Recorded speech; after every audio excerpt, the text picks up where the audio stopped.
This episode of the Jewish Road podcast is brought to you ad-free by The Few. Who are The Few? They are a growing worldwide tribe rediscovering the Jewish roots of their faith and the story God is telling through Israel and the nations. If you believe Israel's story still matters, you might be among them. Join The Few at thejewishroad.com/few. Hey, Hillel Fuld, welcome. Wanted to talk to you. A lot of people know your voice online, but not your background story. And so how did you come to get to be doing what you're doing today? So I'm from New York originally, moved to Israel 30 years ago when I was a kid or a teenager. And I always had a deep passion for technology, well before it was cool to have a passion for technology. And I have a degree in political science. So obviously that was, unrelated to my passion for technology. But I found myself at my first job many years ago and I was just bored out of my mind. And I'm like, this is crazy. I love tech. I love writing. I'm just going to start writing on the internet. And today we call that blogging. Back then, that was not a thing. Really, I started writing about tech on the internet and one thing led to another. Entrepreneurs started to reach out. I'd meet with them. I tried to offer to help and turned it into a business. And in parallel, I was building out, my social media audience. And I built a pretty large, growing consulting company in tech, working with companies of all sizes, from two guys in a garage to Google, Oracle, Microsoft, and others.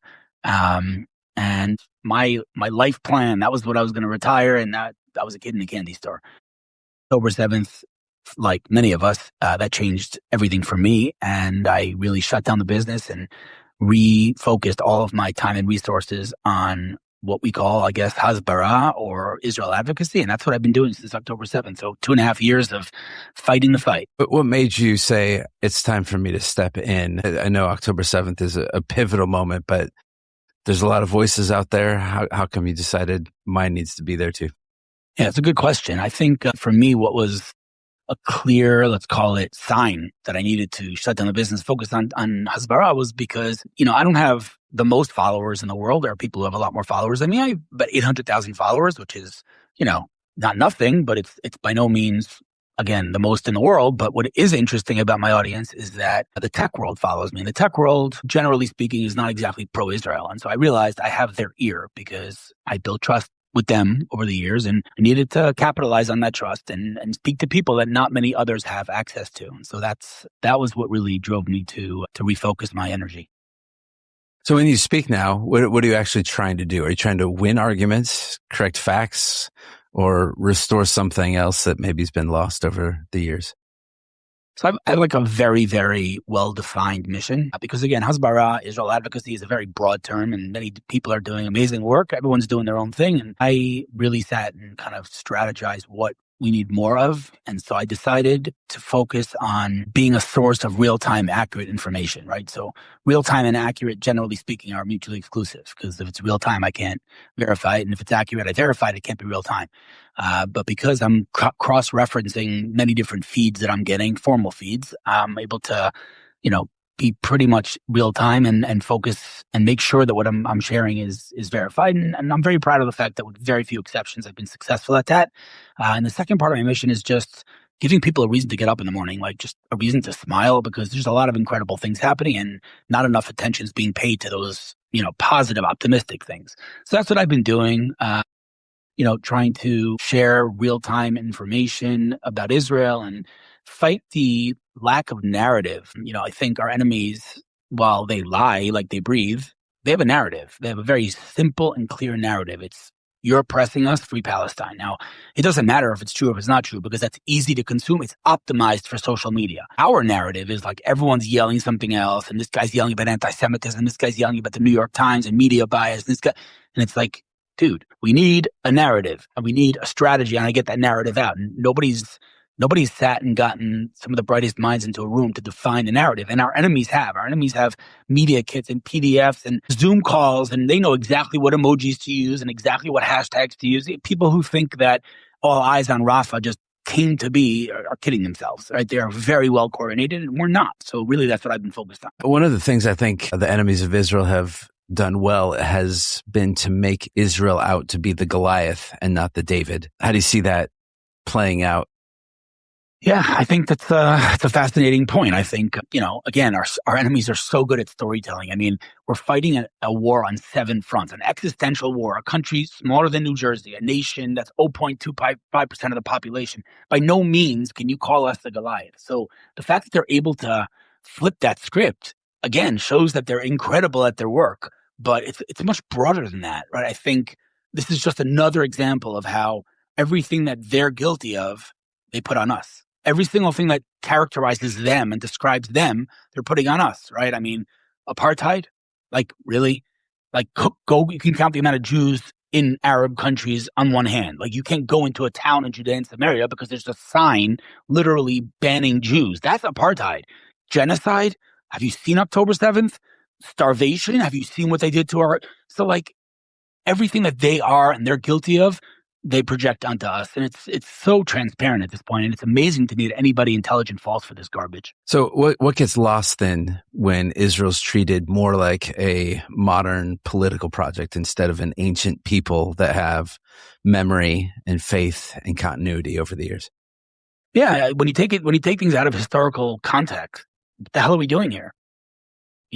Go settle Uganda. What is this stealing land from, we know the truth. Of course, we didn't steal anything from anyone, but without any historical context, without knowing the Jewish people's connection to this land, a lot of what we're doing today, is called into question, rightfully so. And so you can't really disconnect the Jewish people from the land of Israel historically, biblically, whatever perspective you want to take. This is our country. It always has been our country. And so that's really important context. You've been a visible voice. You've showed up in my feed since October 7th, and you've been responding to misinformation. What would have been the most damaging false assumptions? I find that people either fall in the categories of indifference or ignorance and don't care about either one. I talked to multiple people this week who have no idea what's happening even in Iran and Israel's involvement, America's involvement. So we kind of have our head in the sand about this, but what are some of the most damaging false assumptions that people are making about Israel? That Israel's like this, this monstrous genocidal army that just looks to just kill Palestinians for the fun of it. And, we have ourselves to blame because there are so many ministers in our governments that have said just the dumbest things, whether it's Yair Golan that says that we, hunt Palestinian kids for fun, or some stupid remark that he made, and others too. And I think, nothing could be farther from the truth, right? Israel has done more. This is just a hard fact. Israel has done more than any country in modern history to minimize civilian death. And the reality is, and again, propaganda aside, and Gaza Health Ministry, which is Hamas, aside, in Iran the last couple of weeks, there's more innocent deaths in 2 days than there was in 2 years in Gaza. Of course, those very same human rights activists that, encampments and marches and all the things that we saw for the past 2 years are silent. Where are they now in the face of actual real genocide? Of course, they're silent, which begs the question, were they really human rights activists in the first place, or was this just another excuse to vilify the Jews? Yeah. How damaging are some of these voices? They're voices that I once trusted, the Tucker Carlsons, the Candace Owens, and for whatever reason over the last couple of years, their voices have changed significantly, but their audiences are too big for us to dismiss as fringe. Their audiences are bigger than the entire world population of Jewish people. So how do we counter that? We have kind of the woke left, but there's also the woke right that is now showing up and doing just as much damage. Yeah, we're very talented people that were able to unify the far left and the far right. They agree on one thing and one thing only, and that is the hatred of the Jew. It's pretty unbelievable. No, we definitely can't ignore these voices, Tucker and Candace and even Piers Morgan and others who just spew garbage. Yeah, there are different levels. I don't think that Piers is as bad as Tucker, but Piers has, consistently adopted the genocide narrative and hosted actual like Nazis on his show. And, the whole, I'm just hosting them, like Tucker, I'm just asking questions. Like, come on, we see right through you, And so I strongly believe that a lot of these commentators are actually getting money from countries like Qatar, because there's no other way to explain like the 180 that they've made over the last couple of years. But it's dangerous. Candace Owens and Tucker Carlson are absolutely dangerous people with millions and millions of followers who are not ashamed or embarrassed to share blood libel, the likes of which we haven't seen since literally pre-World War. They're not slowing down. Their blood libels are getting, sicker and sicker and more demented by the day. And, I think many smart people, understand that Candace isn't playing with a full deck, but you can be sure that there are millions of Americans, particularly, I would say, over the age of, let's say, 70 or 80, who read her stuff or see her stuff and think, okay, if Candace said it, it must be true. It must be that even though she's holding up a book that's not even the Talmud, but she says, I read the Talmud with that book in her hand, it must be that book is the Talmud, but it's not. And there's no way she read the Talmud, because the Talmud takes 7 years to read if every single day you're doing a page, right? So there's no way that Candace Owen read the Talmud. But if she holds up a book and says, look, I read the Talmud, and in the Talmud it says blah, blah, blah, there, again, millions of Americans are like, okay, she said it, it must be true. But in reality, it couldn't be farther from the truth. Right. And once you do that, you can't put the toothpaste back in the tube and the word is out. So when we talk about people like Tucker and Candace getting paid, there's also a claim that Israel pays influencers for better PR, as if that's uniquely sinister. And so how do you talk about that and what's actually true about that accusation? There's zero truth to that accusation. No one's paying anyone $7,000. It's just not a thing. It's a completely made up fabrication. It never happened. It's just complete garbage. I know that because I'm in touch with the government. I've been invited to the foreign ministry. I've sat with the foreign minister. I've spoken at the Knesset. I've done all of it. No one's paying me $7,000. So it's just absolute, made up, another blood libel. That's the bottom line. So yeah, it's not even worth addressing because it's not based on anything. It's literal, just out of thin air lie. When you look at America and America's response to Israel, just overall, what concerns you most about what you're seeing? I think that, us as in the Jewish people being dependent on a foreign government, we know how this ends. It doesn't end well. And so while Trump is a friend and, we appreciate and acknowledge and feel gratitude about that and for that friendship, let's not kid ourselves. Whether it's going to be the president that replaces Trump, or whether it will be in Trump's presidency where all it takes is one time for Bibi to cross him and that's game over. So we need to eventually become independent, self-sustaining, and stop being dependent on another government, because again, that does not end well. Let's do a little bit of word association. When I say Christian Zionism, what do you think of? Brothers. So your perspective would be that most Christians genuinely love Israel. I'd make the contention that a lot of Christians love the Israel and the Jewish people of the Bible and are pretty confused about what to do with them today. Yeah, 100%. What I meant when I said brothers is those that are Christian Zionists are my brothers. But yeah, it's a very, not a complicated topic, but there's a lot to learn. So yeah, I don't have the data to say that most or not most, but there are definitely a lot of Christians out there who do not possess the expertise or the knowledge about the Middle East, and oftentimes they do speak without that knowledge, which is unfortunate. But even with Christians, there's so many blood libels, like spit at Christians in Jerusalem, like the Christian court, like it's just so many lies. They'll do anything to vilify the Jews, and at the end of the day, those that see through it and are Christian Zionists are my brothers.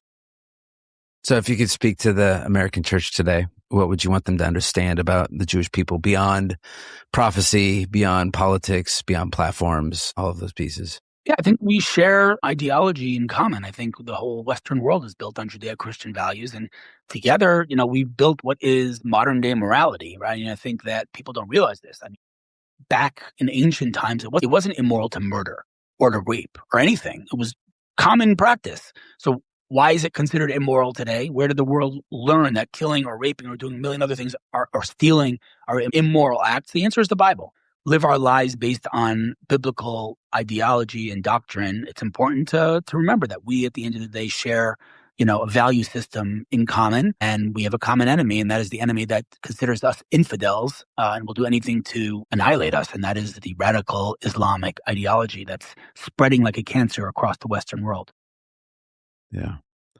I saw recently you spent some time with Itzik Vili, who's the father of the last hostage in Gaza, Ron. And I'm curious, I don't think most people know when they look at this, they're thinking to themselves, why is it such a big deal that we get a body back? Why is recovering bodies of every last Israeli important? And what did you take away from your time with Itzik? So I'll answer the second question first. He's a Remarkable guy. I mean, I can't imagine how hard it is to deal with what he's dealing with right now, but he's positive, he's optimistic, hopeful. He's definitely using all the resources that he has. He's met with, with Trump and the whole administration, and went to Mar-a-Lago with Trump. And, I would imagine it's not something he would have ever expected to experience in his life. But he, before I met him, I thought it was a given that Ron was dead. I didn't understand that there's an option that maybe he's alive. And he seems to think, and apparently Trump seems to think, that he is alive, which, God, please make that true. But what was the first question again? Why is it important that Israel recovers every last body, person? I can answer that question one of two ways: an emotional answer or a theological answer. Theologically, Jews have to be buried with Jewish tradition, and we need to. It's a fundamental pillar of Judaism to bring our prisoners or hostages back, dead or alive. That's just a very, very strong principle in Judaism. We say it every morning when we pray in the morning. One of the blessings that we say is, matir asurim, which is freeing our hostages, freeing our prisoners. So it's a very important thing. But from an emotional perspective, I mean, imagine your kid is in Gaza. You want to bury, if your kid's dead, you want to bury your kid with dignity. So, for both those reasons, it's extremely important that Israel retrieves, hopefully, an alive hostage, but if not, then at least the body. I know you're a big advocate of Jews in the diaspora making Aliyah. Even as I say some of those words, I think maybe some in the Christian audience don't understand all of that. So, unpack what is this word Aliyah? What does it mean to be in the diaspora, and why are you so gung-ho about getting the Jews back to the land? First of all, Aliyah means literally ascend, to go up, but it refers to Jews coming home to Israel, to the land of Israel, to the state of Israel. And really, there are many ways to attack this question. We could talk about it from a security perspective, aka the rise of anti-Semitism around the world and a safe haven that the Jews have in Israel with an army to protect them. There's that. There's a theological reason that Jews have prayed towards and for Jerusalem for thousands of years. Our prayers are full of pleading with God to bring us back to Jerusalem. And God said, okay, you got it. You asked and you shall receive. Here, go back to Israel. Here's the land of Israel. Here, I will revive the ancient language of Hebrew that was extinct for thousands of years. I'm going to revive it. God said, go home. And, there's that. There's just the perspective of Israel is really paradise today. I mean, I moved to Israel 30 years ago. It was basically a third world country. Today it's paradise.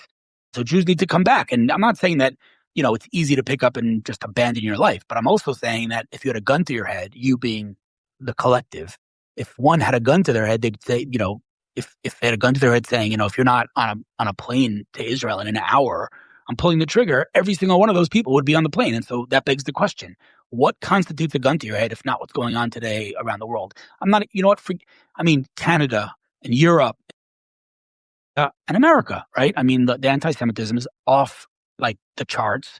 It's growing. It shows no signs of slowing down. And we know it won't slow down. Again, look at history. We know the script. It's written. And as soon as an empire comes after the Jews, that empire falls. And now we're seeing history repeat itself. And people don't like when I make the comparison, but they're going to have to get over it because you cannot name a single thing. This is a challenge. Please, I challenge your viewers to prove me wrong.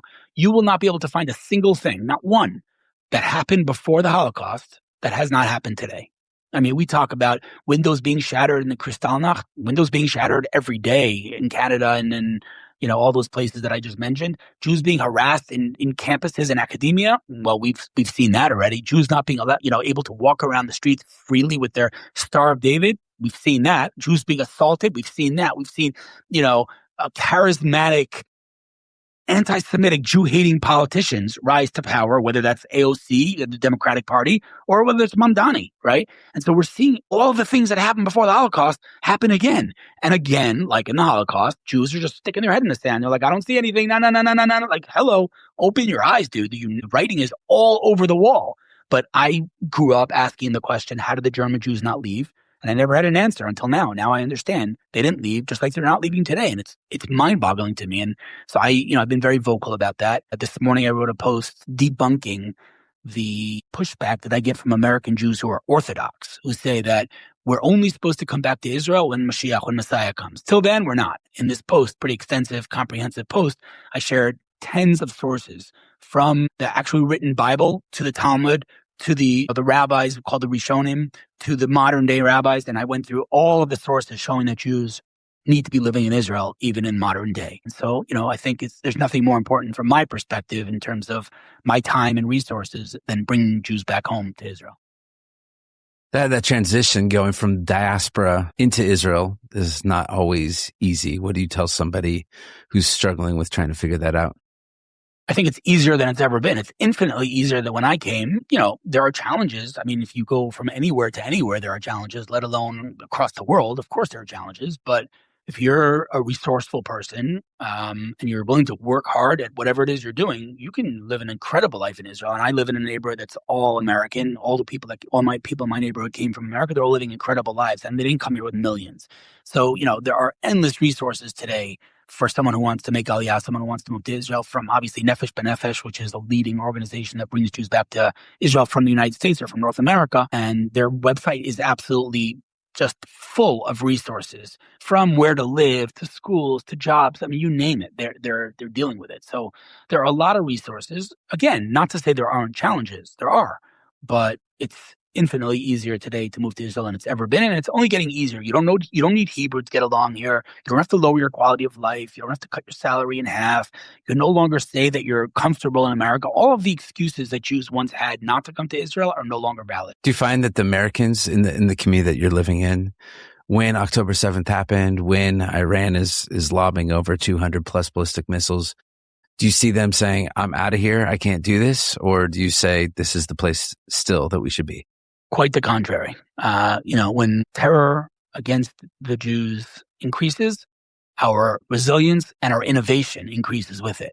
This is not something new. This is a phenomenon that dates all the way back to ancient Egypt, when the Torah literally says the more the Egyptians persecuted the Israelites, the more the Israelites flourished. This is a verse in the Torah. That's our story. And so when they attack, we innovate. When they bring darkness, we bring light. And that's our story. And I do not know a single person in my social environment that said after October 7th, I'm leaving. On the contrary, people rushed to Israel, got on the first plane they can, and more secular Israelis are starting to connect with their Judaism. So I've seen the opposite. I've had Christians tell me if something really goes down here in America, that they would hide me. And I think, thank you. I appreciate the sentiment, but we're not in that place anymore. Number one, we have Israel. Number two, what do you tell Christians? What are they supposed to do? I think some of them are well-meaning. They care. They want to do the right thing. What does that look like to stand with and support Israel right now?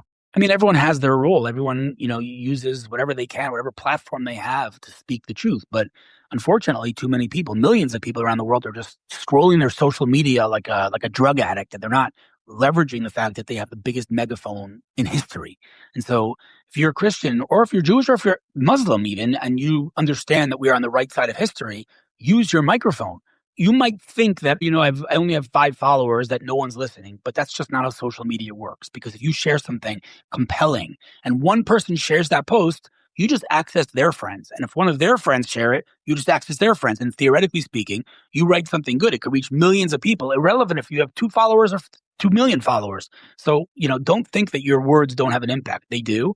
And we should all do our part. Again, if it's not social media, then pick up the phone and call your mom. I don't know, do something. Spread the truth as much as you can. Whatever you can do, Yeah. I tell people, I say, if you have 30 followers, just put those 30 followers in your living room, and it's going to feel like a much bigger crowd. When you look at Israel, what gives you hope when you look at the future? Israel.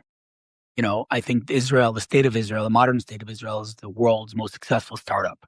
I mean, a country smaller than New Jersey that leads the world across all sectors of innovation. The country with the most companies on Wall Street after the humongous United States of America and China. It doesn't make any sense. United States of America is 350 million people. China's 1.5 billion people. We're 9 or 10 million people. And we're right after them on Wall Street. It doesn't make any sense. The fact that we're building the future of innovation here in Israel, and that's just a hard fact. Whether it's looking at the leading multinationals, the Apples and Googles and Facebooks and Microsofts and Amazons of the world, they're all here. Whether it's investors that are deploying billions of dollars into Israel, whether it's entrepreneurs building the future, it's all happening here. And despite the fact that we've been fighting this existential war for 2.5 years, we're breaking records left and right. And that, again, is our story. It's always been our story. We're going to continue to flourish. And they think they can extinguish our light. But again, the more darkness they bring, the brighter our light shines. And that is, again, not an abstract, nice kumbaya concept. It's a fact backed up by data.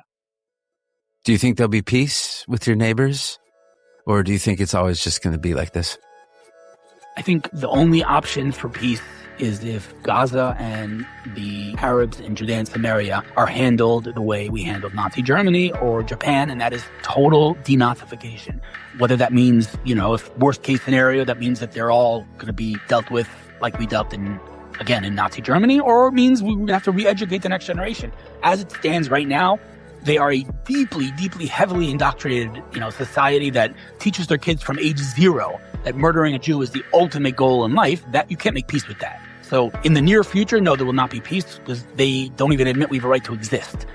In the long term, again, if Trump's plan to kind of demilitarize Gaza and just rebuild it from the ground up manifests and comes to fruition, then maybe. Hillel, thanks for your time. Thanks for your story, for speaking up, stepping out. It's appreciated. Thanks, man. Appreciate it. Shalom. Bye.